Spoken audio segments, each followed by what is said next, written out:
The grand chamber of the Galactic Council stretched across 3 kilometers of polished stone and crystalline architecture that caught light from 7 different suns and reflected it in patterns that hurt human eyes to watch for too long.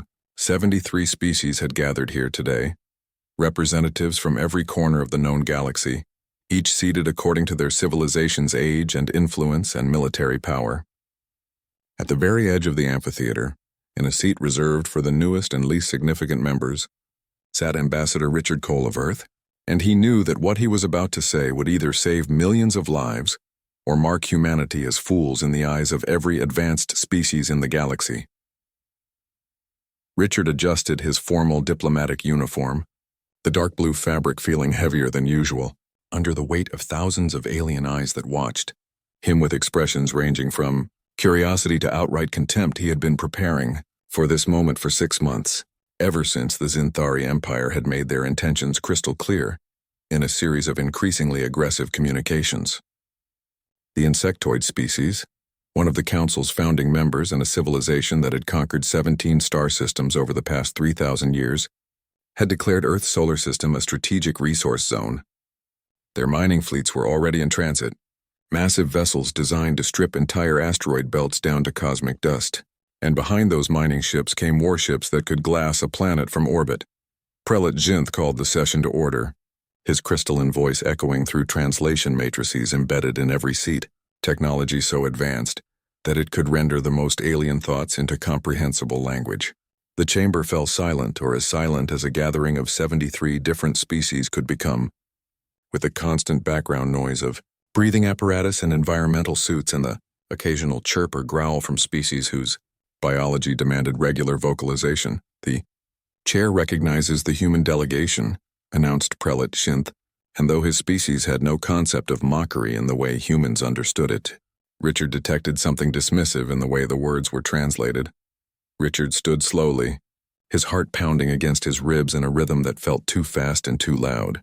Every diplomat in this chamber had centuries of experience, some had millennia, and here he stood representing a species that had only achieved faster-than-light travel 12 years ago. "Honored members of the Council," he began, his voice steady despite the fear that threatened to close his throat. "I come before you not to protest the Zinthari claim, though we certainly dispute it under Articles 12 and 17 of the Resource Acquisition Treaty. I come to offer a warning, and I ask that you listen carefully because what I'm about to tell you could save countless lives on both sides of this conflict." A ripple of clicking mandibles and warbling laughter spread through the assembly like wind across water, and Richard felt his face flush with embarrassment and anger that he forced himself to suppress. The Zinthari delegation, 6 towering figures with iridescent exoskeletons that gleamed like oil on water, remained motionless in their seats, their compound eyes fixed on the human with the kind of attention a cat gives to a mouse. "Humanity has been part of this council for only 3 years. Richard continued, raising his voice slightly to be heard over the murmurs, "and we understand that by the standards of this assembly, we are considered primitive, barely worthy of the observer status we were granted. But there is something you need to understand about my species, something fundamental about how we approach conflict." He paused, letting the translation matrices catch up, knowing that timing was everything in diplomacy. "We have a saying on Earth that has survived in various forms across hundreds of different cultures and languages and time periods. Don't start fights, but always finish them." War Prince Thex of the Zinthari rose from his seat with a fluid motion that seemed impossible for something so large, his massive frame making Richard look like a child by comparison. When he spoke, his voice came through the translator as deep and resonant, filled with the confidence of someone who had never known defeat. "The human speaks of finishing fights as though this amuses me greatly. Your species has barely achieved faster-than-light travel using technology that we discarded as obsolete 6,000 years ago. Your largest warship, and I have seen the specifications because your people filed them with Council military records, would fit inside one of our cargo holds with room to spare. You have no weapons that could pierce our shields, no strategy we have not seen encountered in 10,000 years of conquest across 17 star systems." Richard met the War Prince's gaze without flinching, though every instinct screamed at him to look away from those alien eyes. "That's exactly what I'm trying to tell you, War Prince. You're thinking about this conflict in terms of ship sizes and weapon yields and shield strength, and those are all valid military considerations by Council standards. But we don't have capital ships that match yours, and we don't fight the way you expect any opponent to fight. And that is precisely why you should reconsider this invasion. Why you should recall your fleet and return to the negotiating table where we can resolve this dispute without bloodshed. Is the human threatening the Zinthari Empire? Prelate Jinth asked, though his tone suggested amusement rather than concern, as if a child had just threatened to fight an adult. I'm not threatening anyone, Richard replied, forcing his voice to remain calm and professional, even as his hands clenched into fists at his sides. I'm trying to save lives, both yours and ours, because once this conflict begins, I don't know if we can stop it before the casualties become truly horrific. The Zinthari fleet is currently 6 days from Earth, traveling at standard Council military speed. I am formally requesting that you recall it and return to the negotiating table, where we can discuss mining rights and resource sharing and all the normal diplomatic solutions that have prevented wars in Council space for the past 4,000 years. War Prince, Thex raised one of his forearms in a gesture of dismissal that needed no translation. The Zinthari Empire does not negotiate with primitives who have nothing to offer, and nothing we cannot simply take. Your system contains 17 asteroids rich in processed metals, rare elements that your species has been mining for barely a century using techniques so inefficient they border on criminal waste. We will take what we need. We will leave your planet intact as Council law requires, and your people will continue their little lives under Zinthari administration. Then I am formally notifying this Council, Richard said, his voice hardening in a way that made several nearby delegates lean forward with sudden interest, that Earth will defend itself using every means at our disposal. And I am begging you, for the sake of your people and mine, to turn those ships around while you still can. Because what happens next will be on your head, War Prince, not mine. The laughter that followed was nearly unanimous, rolling through the chamber like thunder. Even the typically reserved Luminari delegation joined in, their bioluminescent bodies pulsing with colors that their species use to express mirth. The sound echoed off the crystalline walls and seemed to go on forever, and Richard stood there taking it, memorizing every face that laughed, knowing that in a week they would all look very different. Richard sat down slowly, his message delivered and ignored as he had known it would be, as Admiral Helen Drake had warned him it would be when they planned this speech. He had done everything he could through proper diplomatic channels, had followed every protocol, had given them every chance to avoid what was coming. Now it was in the hands of the Admiral and the Earth Defense Initiative, and the 7,000 Guardian satellites, that were even now positioning themselves in orbital space. This Council finds no merit in the humans' protest, Prelate Zinth announced with finality. The Zinthari claim is recognized under standard resource acquisition protocols as outlined in the Treaty of Seven Suns. This session is adjourned, and we will reconvene in 3 standard cycles to discuss trade disputes in the Outer Rim. As the delegates filed out, discussing the amusing spectacle of the primitive humans warning as if it were entertainment, Richard activated his secure communicator with a touch to his collar. Admiral Drake, this is Cole. They didn't listen. Just like we expected. The Admiral's voice came through clear and steady, with the kind of calm that came from facing down death so many times it no longer scared you. Understood, Ambassador. We're ready on our end and every system is green. 6 days, you said? 6 days until they reach Earth orbit, Richard confirmed, watching the Zinthari delegation leave the chamber. Their confidence absolute and unshakable. Maybe less if they decide to accelerate. Then we have 6 days to prepare the warmest welcome Earth has ever given to visitors, Admiral Drake replied, and Richard could hear the grim smile in her voice. Drake out. Richard gathered his materials and left the Council chambers, walking through corridors that had seen millennia of diplomatic victories and defeats, past walls inscribed with treaties that had prevented wars and established peace. Somewhere in the back of his mind, he felt a pang of genuine sadness for what was about to happen. Admiral Helen Drake stood in the command center of Defense Station Armstrong, watching the holographic display track the Zinthari fleet's progress through the solar system, with a precision that would have seemed like magic to humans just 50 years ago. 32 capital ships appeared as red icons on the display, each one a city-sized fortress bristling with weapons that had conquered 17 star systems and reduced entire civilizations to ash and memory. Behind them came 40 support vessels and an entire fleet of mining platforms, ready to strip Earth's asteroid belt down to dust and atoms. And Helen watched them advance with the cold calculation of someone who had spent 30 years in military service, learning how to turn disadvantages into victories. Commander Peter Logan stood beside her, his face illuminated by the soft blue glow of the tactical displays that covered every wall of the command center. 3 days to contact, he reported in the steady voice of a career military officer who had learned long ago not to let emotion interfere with duty. They're maintaining Formation Delta 7, which according to our analysis of Council military doctrine is standard procedure for resource acquisition missions against non-hostile targets. Helen nodded slowly, studying the approaching formation with eyes that had been trained to see patterns and weaknesses where others saw only overwhelming force. It was textbook perfect, a strategy refined over thousands of years and countless conflicts.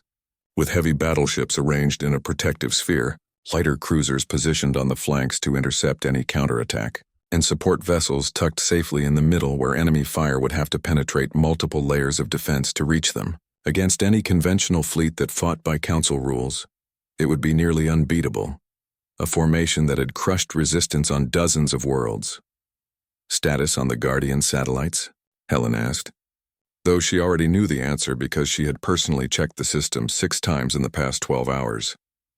All 7,000 are in position and powered down to minimum operational status, Logan replied, pulling up a secondary display that showed the orbital space around Earth and Mars dotted with thousands of tiny green indicators. Their reading is nothing but space junk on any scan the Zinthari might run, just debris and abandoned equipment like every other orbital space in the galaxy. The camouflage protocols are holding perfectly, and we've had 0 drift from assigned positions. Helen allowed herself a tight smile that held no warmth or humor. The Guardian satellites had been humanity's primary military project for the past 18 months, ever since it became clear that joining the Galactic Council might not guarantee peace and might actually paint a target on Earth's back. Each satellite was no larger than a standard refrigerator, equipped with a single-use kinetic impactor and enough chemical thrust to reach 0.85 light speed in exactly 15 seconds, and every single one had been built in secret, using materials smuggled through civilian shipping channels. What about the volunteer ships? She asked, though the question pained her in ways that 30 years of military service had not prepared her for. Logan's expression became somber in the way that happened when good soldiers had to discuss operations that would cost lives. All 43 civilian vessels have been retrofitted with the override engines and are holding position beyond Mars orbit. Captain Frank Harris of the freighter New Dawn reports all crews ready and understand the mission parameters, and every single person has recorded their final messages home. Those 43 ships represented every civilian vessel whose crew had volunteered for what they were privately calling the Swarm Protocol, a name taken from ancient Earth military history, when soldiers had thrown themselves at superior forces through sheer weight of numbers. Freighters, mining ships, even a few private yachts owned by billionaires who had decided their toys could serve a better purpose, all equipped with override engines that would push them to relativistic speeds that would tear the ships apart. Their crews would evacuate to escape pods at the last possible moment, assuming the timing worked perfectly. And Helen had run the calculations enough times to know that some of them would not make it out in time. It was brutal mathematics written in human lives. Those ships moving at near light speed would become kinetic weapons of devastating power, but against the Zinthari shields and armor that could withstand sustained plasma bombardment, they needed exactly that kind of impact velocity to punch through. Helen had run every simulation Earth's best computers could generate, and the numbers were clear. Without those volunteer ships, the Guardian satellites alone would not be enough to guarantee victory. Ambassador Cole is requesting a secure comm link from Council Space, reported Lieutenant Sarah Mitchell from the communications station, her young face showing the strain of 3 days without proper sleep. Put him through on my personal display, Helen ordered, and a moment later Richard's face appeared on the screen in front of her, looking tired and older than when he had left Earth 6 months ago. Richard spoke first, his voice carrying across light years through quantum-entangled communication systems that humanity had barely begun to understand. Admiral, I'm monitoring the Council's military channels through back doors that our intelligence people established. They're treating this like entertainment, Helen. The Zinthari have opened betting pools on how long Earth will last before we surrender or get crushed. How long are they giving us? Helen asked with genuine curiosity, because understanding enemy psychology was as important as understanding enemy capabilities. The betting ranges anywhere from 40 minutes to 6 hours depending on how much resistance we put up, Richard replied, and she could hear the barely controlled anger in his voice. The consensus among Council military analysts seems to be around 2 hours before Earth's government surrenders to avoid planetary bombardment. Helen looked at the holographic display showing the massive fleet approaching her homeworld, thinking about the 73 species in the Galactic Council who had built their entire civilization on the assumption that warfare followed certain rules and limitations. Richard, I know you've got this plan down to the second, but I have to ask because it's my job to ask. Are we really going to do this? Once we cross this line and show the galaxy what humans are capable of, they're going to see us very differently. And there's no going back from that. Helen studied the tactical display for a long moment before answering, watching red icons creep closer to Earth with the inevitability of a natural disaster. Richard, they were always going to see us as either primitives to be conquered or threats to be contained. There's no middle ground for humanity in this galaxy. No path where we get to just peacefully coexist and trade goods and share technology.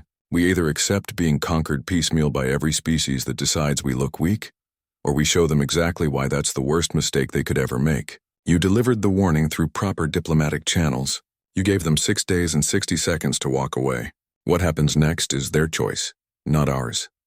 I know, Richard agreed quietly, and Helen could see the weight of responsibility in his eyes. Good hunting, Admiral.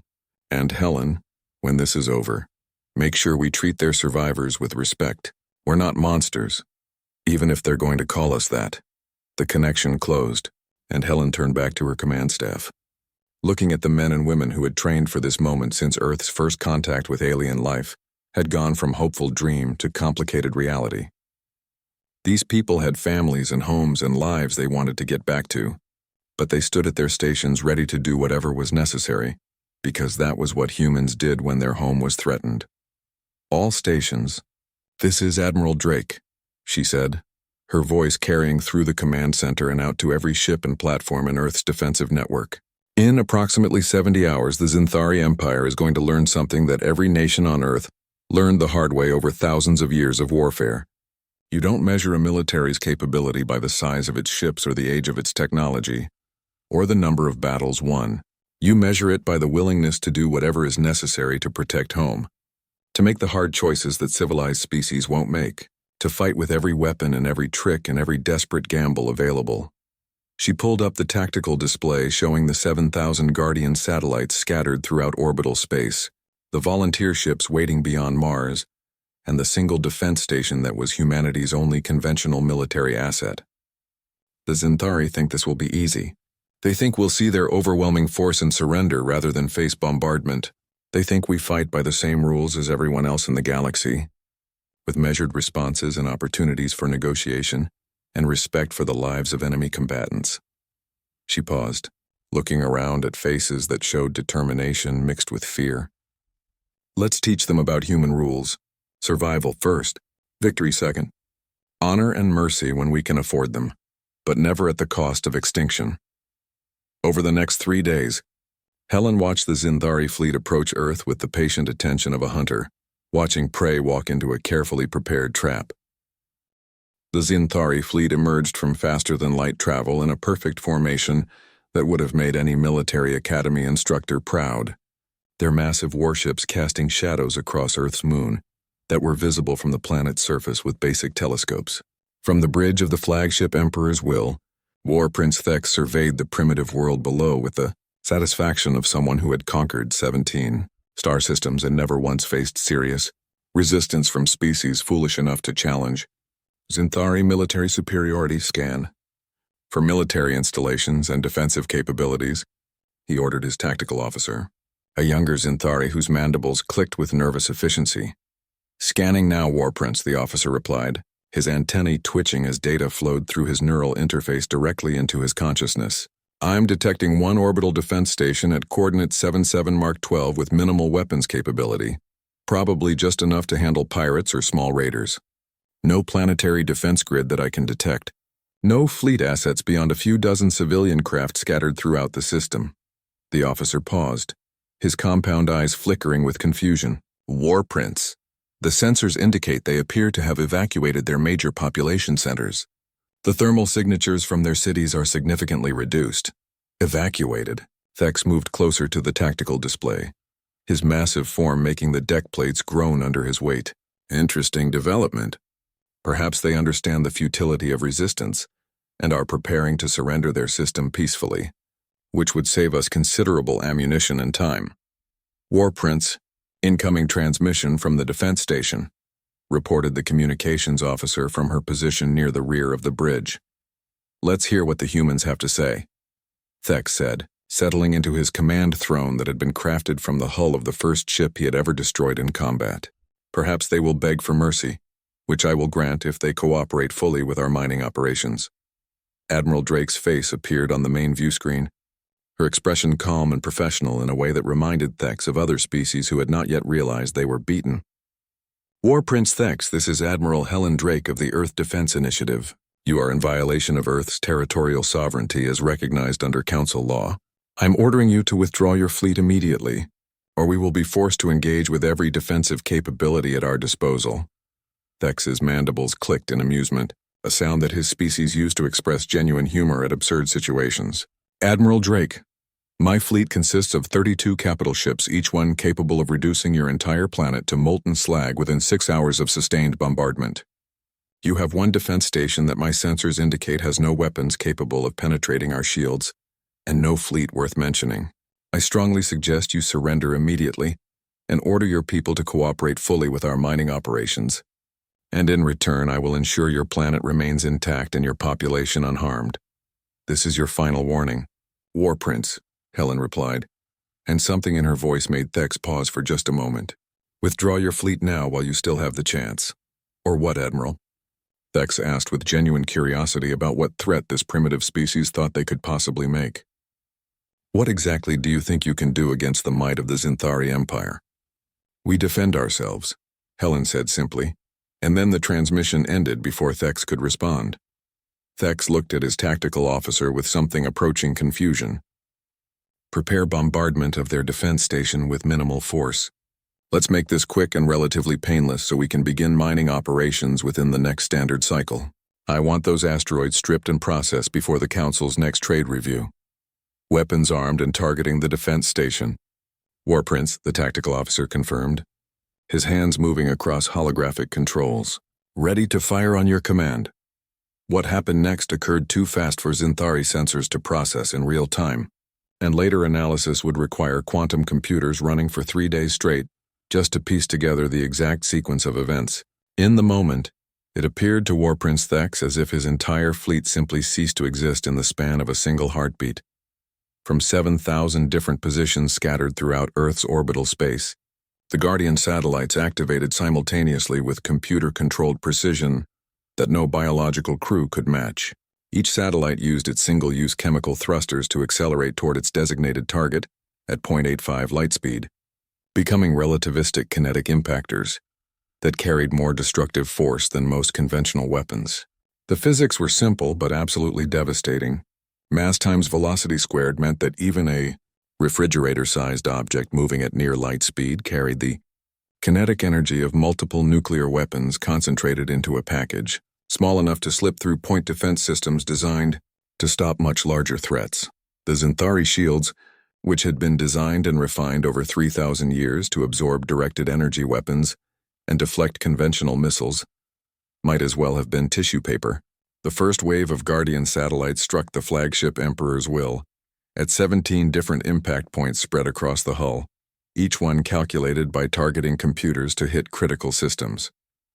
The shields flickered once, attempting to disperse energy that came at them far too fast and with far too much concentrated force. And then the shields simply died as their generators overloaded.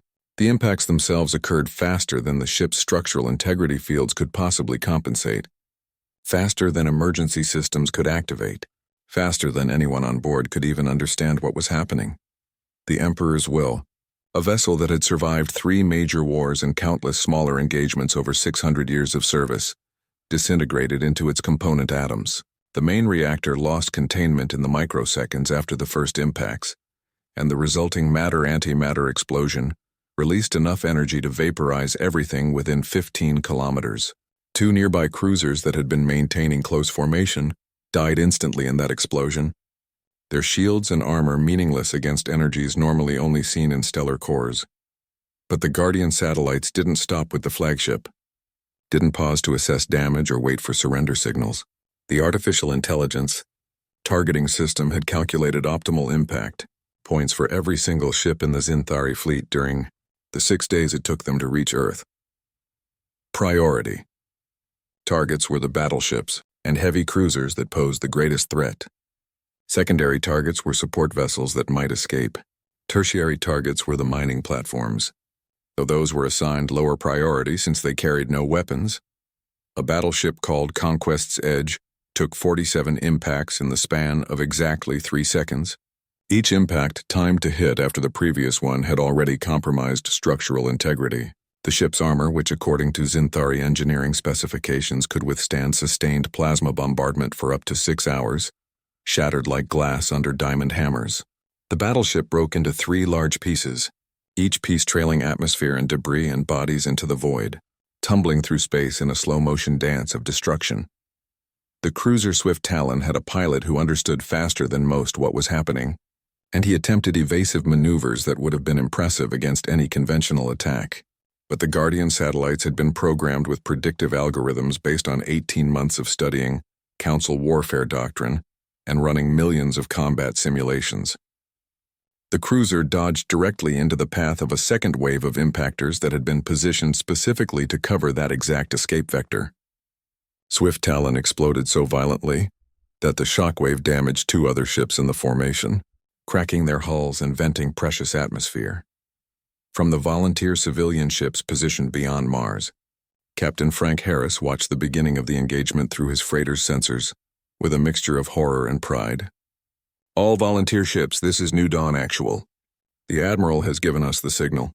All crew members evacuate to escape pods immediately and set your override engines to maximum burn. God be with us all, and let's finish this." Around him in the vast emptiness of space, 43 civilian vessels began their final acceleration toward the Zinthari fleet, their crews evacuating to escape pods in a carefully choreographed sequence that had been practiced hundreds of times. Each ship's artificial intelligence took control as the last human left, pushing engines beyond every safety limit, beyond every design specification, burning out every system in single-minded pursuit of maximum velocity, regardless of the cost. The Galactic Council convened an emergency session less than 3 hours after the destruction of the Zinthari fleet, and the atmosphere in the Grand Chamber was completely different from just 6 days earlier when they had laughed at Ambassador Richard Cole's warnings. Richard stood once again at the edge of the assembly, but this time every single eye in the chamber was fixed on him with expressions ranging from shock to outright terror, and the usual background noise of breathing apparatus and environmental suits was conspicuously absent as 73 species held their collective breath. Prelate Zinth called the session to order with a voice that lacked its usual confident resonance, the crystalline being's surface flickering with colors that indicated deep distress. The Council has reviewed the complete combat recordings from the Earth defense engagement transmitted by the 3 surviving Zinthari vessels.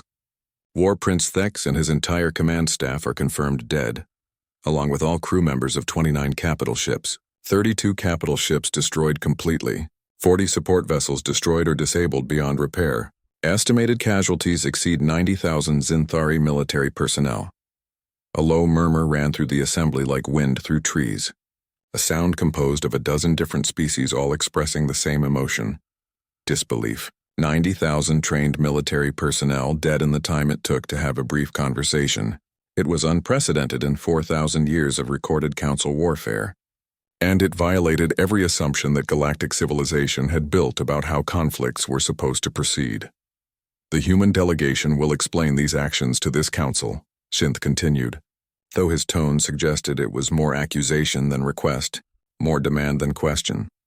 Richard stood slowly from his seat, aware that every recording device in the chamber was focused on him, and that his words would be analyzed by military strategists and political leaders across the entire galaxy. Some of the watching eyes showed fear that they barely bothered to hide. Others showed anger that threatened to boil over into violence. Still others showed calculation as species that had their own enemies began wondering if humanity's methods could be adapted for their purposes.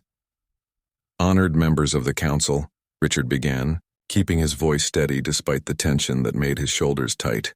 6 days ago, I stood in this very chamber and warned the Zinthari Empire that invading Earth would be a catastrophic mistake. I warned War Prince Thek specifically that humanity would defend itself using methods that this council had never encountered. I begged him to recall his fleet and return to peaceful negotiations. He paused, looking directly at the empty seats where the Zinthari delegation should have been sitting. My warning was ignored by War Prince Thek and dismissed as primitive bluster by this council. The invasion proceeded exactly as planned, and Earth defended itself using every asset and capability at our disposal, just as I said we would. You obliterated an entire fleet in 17 seconds. The speaker was Ambassador Kelrix of the Vren Collective, a species whose philosophy centered on finding peaceful solutions to conflict. You destroyed ships whose crews had no chance to surrender, killed military personnel who posed no immediate threat to civilian populations. This goes against every principle of civilized warfare that this council has established over millennia. With respect, Ambassador Kelrix, your characterization is factually incorrect, Richard replied, activating his datapad to project a holographic timeline above the chamber floor. This display shows the complete engagement from multiple sensor perspectives. The entire military action lasted exactly 17 seconds from first weapon activation to final impact. In that extremely brief time frame, no Zinthari ship had any opportunity to surrender because the human response was necessarily faster than communication speeds would allow. The 3 vessels that did transmit surrender codes did so after the engagement had completely ended. Those ships were not fired upon and are currently receiving full humanitarian assistance from Earth rescue teams who arrived within 30 minutes of the battle's conclusion. 17 seconds, repeated Ambassador Trill of the Luminary, her bioluminescent body pulsing with colors that indicated profound distress. How is such speed even possible under normal military doctrine? Our entire understanding of warfare assumes measured responses, time for communication between opposing forces, opportunity for surrender and negotiation. Your attack removed all those possibilities. Your combat doctrine assumes both sides share the same fundamental values about how warfare should be conducted, Richard said, his voice taking on an edge that made several delegates lean back slightly. Humanity doesn't share those values because we never learned them from anyone. For 10,000 years of recorded history, humans fought wars where the enemy was not just trying to take resources or establish dominance. They were trying to completely exterminate us, to wipe our nations and cultures from existence. Every single war humanity has ever fought carried the realistic risk of absolute extinction for the losing side. He pulled up historical images from Earth's blood-soaked history. Trenches filled with bodies from the Great War. Mushroom clouds rising over cities in the Second World War. Devastated populations from conflicts that spanned every continent. We learned to fight wars where showing mercy to your enemy meant your own people died, where hesitation meant extinction, where the only rule that truly mattered was survival at any cost. We didn't develop weapons to fight fair battles. We developed weapons to win battles, to survive battles, to make absolutely certain that when conflict came, we would still be standing when it ended. So you freely admit to being savages who fight without honor or respect for the conventions of civilized species, sneered Ambassador. Koroth of the Draken Supremacy, his reptilian features twisted with contempt. You fight without giving your enemy any chance to surrender with dignity, without following any code of military conduct. We gave the Zinthari 6 full days to surrender. Richard shot back, his patience finally wearing thin. 6 days of diplomatic warnings delivered through proper council channels. 6 days to turn their fleet around and return to negotiations. They chose to ignore those warnings and proceed with their invasion. And when they arrived in Earth orbit, Admiral Drake gave War Prince Thek 60 additional seconds to withdraw his forces peacefully. He looked directly at Koroth with an intensity that made the larger alien shift uncomfortably. Tell me, Ambassador, How much warning did your supremacy provide before you annexed the Keltor system 3 years ago? How many days did you give them to prepare? How many seconds? The chamber fell into shocked silence because everyone present knew the answer. The Draken annexation of Keltor had been sudden, brutal, and conducted with no warning whatsoever. Reminding the Council of that particular military action was a calculated political move that Richard had been saving for exactly this moment. Prelate Shinth raised one crystalline appendage for silence, and the murmuring that had started died away immediately. The Council must determine an appropriate response to this unprecedented incident. The human defense may have been technically legal under the self-defense provisions outlined in Council law, but the methods employed are fundamentally unlike anything in our recorded military history spanning 4,000 years. That's because you've never faced an enemy who had absolutely no choice except total victory, Richard said quietly, and something in his tone made even the most hostile delegates pause. Every single species represented in this council achieved lasting peace on their home worlds before they achieved space travel capability. Your internal wars were settled through negotiation or conquest. Your species unified under single governments. Humanity achieved faster-than-light travel while still divided into nearly 200 independent nations, each one historically an enemy of multiple others. We brought our war-fighting doctrines directly from that crucible of constant conflict. Then perhaps humanity is simply too dangerous for council membership, suggested Ambassador Yeleth of the Concordance, a species whose pacifist philosophy had guided council policy for centuries. If you cannot or will not fight by civilized rules and accepted conventions, how can you possibly coexist peacefully with civilized species who value life? Richard had been expecting exactly this argument, had prepared for it during the long journey back to council space. Ambassador Yeleth, I have a question for you that I believe is relevant. In the 3,000 years your species has held council membership, how many times has your actual homeworld faced direct military threat of invasion and conquest? Yeleth's chromatic scales shifted through several colors that indicated confusion before settling on neutral blue. Never in recorded history. The Concordance homeworld has never been threatened within council space. And you, Prelate Shinth? Richard turned to face the council speaker directly. How many times have the crystalline worlds faced imminent invasion? The Crystalline Collective has never experienced such threats during our council membership, Shinth admitted reluctantly. 3 weeks after the destruction of the Zinthari fleet, Ambassador Richard Cole received an unexpected message that arrived through encrypted diplomatic channels, normally reserved for the highest levels of interstellar communication. It came not from the Galactic Council, where he had been defending humanity's actions in endless sessions, but directly from the Zinthari Empire itself. High Counselor Nexus, who had become the effective leader of the Empire following the public disgrace and ritual suicide of the Emperor, requested a private meeting on neutral ground to discuss matters of mutual importance. Richard agreed to the meeting, despite advice from Earth's security services that it might be a trap or assassination attempt. His curiosity overcoming natural caution, the meeting took place on a neutral trading station in the border zones. With full security protocols and observers from 3 different council species present to ensure complete transparency and prevent any accusations of secret agreements. High Counselor. Nexus was noticeably smaller than War Prince Thex had been, his exoskeleton a darker shade that indicated advanced age, but his compound eyes showed a keen intelligence that the War Prince had clearly lacked. He arrived with only 2 attendants instead of the usual ceremonial guard of 12 warriors, a deliberate sign of either genuine trust or calculated desperation. Ambassador Cole, Nexus began, his words translated through the same technology that had carried Richard's warnings 6 days before the battle. I come to offer something that my empire has not offered to any species in our 5,000-year recorded history. A formal and public apology for the actions of War Prince Thex and acceptance of full responsibility for the invasion that cost 90,000 Zinthari lives. Richard kept his expression carefully neutral despite internal shock, because the Zinthari had built their entire culture around concepts of military supremacy and never admitting weakness or defeat. High Counselor, I appreciate your honesty and the courage it must take to make such a statement. But I have to ask, why are you telling me this now? The damage is already done, your people are dead. and the galaxy has already formed its opinions about what happened. Because the alternative to peace with humanity is the complete extinction of my species. Nexus replied with a bluntness that caught Richard completely off guard. Ambassador, there are powerful factions within my government who want revenge for what happened at Earth.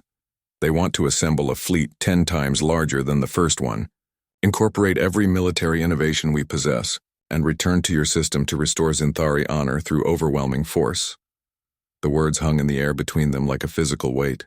Richard studied the alien leader sitting across from him, seeing genuine fear in those complex compound eyes that could perceive light across spectrums humans couldn't even imagine. You've done detailed analysis of what happened, Richard said slowly, understanding beginning to dawn. Your military strategists have really studied every second of that engagement. Our absolute best military minds have spent 3 weeks studying every microsecond of that 17-second battle, Nexus confirmed, his antennae drooping in a gesture that indicated profound despair. And they have reached a conclusion that terrifies everyone who understands its implications.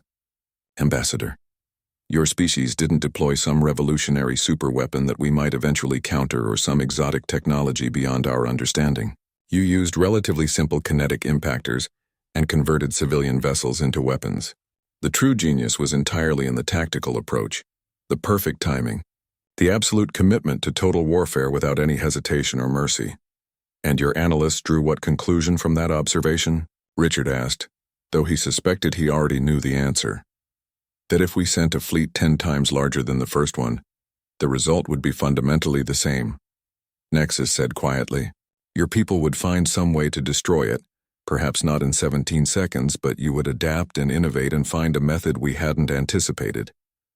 Our strategists studied your entire military history going back 5,000 years.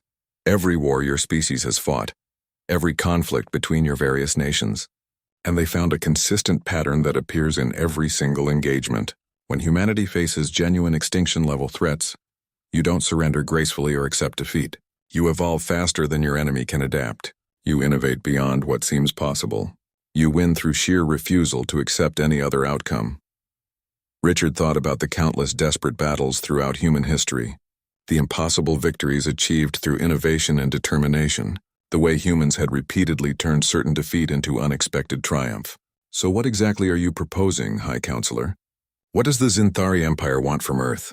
A formal treaty of alliance and mutual defense, Nexus said, leaning forward with an intensity that suggested this was the most important negotiation of his entire career. We will establish clear borders between our territories, develop extensive trade agreements that benefit both our economies, and create mutual defense pacts. The Zinthari Empire will publicly acknowledge Earth's complete sovereignty and accept full responsibility for the illegal invasion. In return, we ask that Earth considers sharing some of your defensive technology and, more importantly, your tactical doctrine and strategic thinking. You want us to teach you how humans fight wars, Richard said, finally understanding the full scope of what was being proposed. We want to learn from you, Nexus corrected with careful emphasis on the distinction. Ambassador, the galaxy has been at relative peace for 4,000 years within Council space. We've grown comfortable and predictable in our military thinking. But there are genuine threats beyond Council space. Hostile species we've avoided engaging because we couldn't guarantee victory. If what happened to our fleet represents even a fraction of human military capability, then humanity might be exactly what this galaxy needs to face those external threats. Over the next several days, Richard and High Counselor Nexus worked through the complex details of a treaty that was completely unprecedented in Council history. A former aggressor, not just asking for peace, but actively seeking alliance with the species that had destroyed their fleet. The news sent shockwaves through every Council world as species struggled to understand this dramatic shift. When Richard returned to the Council to formally present the proposed treaty, the Grand Chamber was packed beyond normal capacity, with every major species sending additional observers beyond their standard delegations. The atmosphere had changed yet again, shifting from fear and anger toward something more complex. Uncertainty mixed with cautious curiosity. Prelate Shinth called the session to order with obvious reluctance. Ambassador Cole, the Council has reviewed the proposed treaty between Earth and the Zinthari Empire. It represents a fundamentally new approach to post-conflict relations that has no precedent in our recorded history. It's necessary for both our species, Richard replied simply. High Counselor Nexus and I both recognize that the old established patterns of conquest and submission don't work effectively when species like humanity enter the galactic community. We're not trying to overturn 4,000 years of council tradition. We're trying to create a new model for how different species with different approaches to conflict can coexist peacefully and even beneficially. By teaching the Zinthari your methods of warfare? Asked Ambassador Trill, her bioluminescent body pulsing with colors that indicated deep concern. Doesn't that simply ensure more devastating violence when the next conflict inevitably arises? With respect, Ambassador, large-scale violence is already present in this galaxy whether we acknowledge it or not, Richard said, his voice firm. The question isn't whether conflicts will occur, because history suggests they absolutely will. The question is whether those conflicts result in needless death through outdated doctrine, or whether species can defend themselves effectively through modern tactical thinking. By sharing defensive doctrine with the Zinthari, we ensure that if they ever face a genuine existential threat, they have the knowledge to protect themselves, and we build crucial trust between our species. What does Earth gain from this arrangement? Asked Ambassador Kelrix with obvious skepticism. It seems you're giving away significant military advantages for relatively little tangible benefit. We gain something more valuable than temporary military advantage, Richard replied. We gain a genuine ally who understands our capabilities and respects our sovereignty. The Zinthari have extensive resources we need, and deep knowledge of council space that we currently lack. They gain tactical doctrine and defensive technology. Both species gain security through mutual defense and genuine partnership, rather than fear-based deterrence. The debate continued for nearly 6 hours as species argued about implications and precedents. But eventually the council voted to approve the treaty by a narrow margin. It wasn't unanimous, and many species remained deeply concerned about humanity's growing influence. But enough delegates recognized the value of turning a former enemy into an ally. As Richard left the chamber after the vote, he was approached by Ambassador Koroth of the Draken Supremacy, who studied him with newfound respect that bordered on admiration.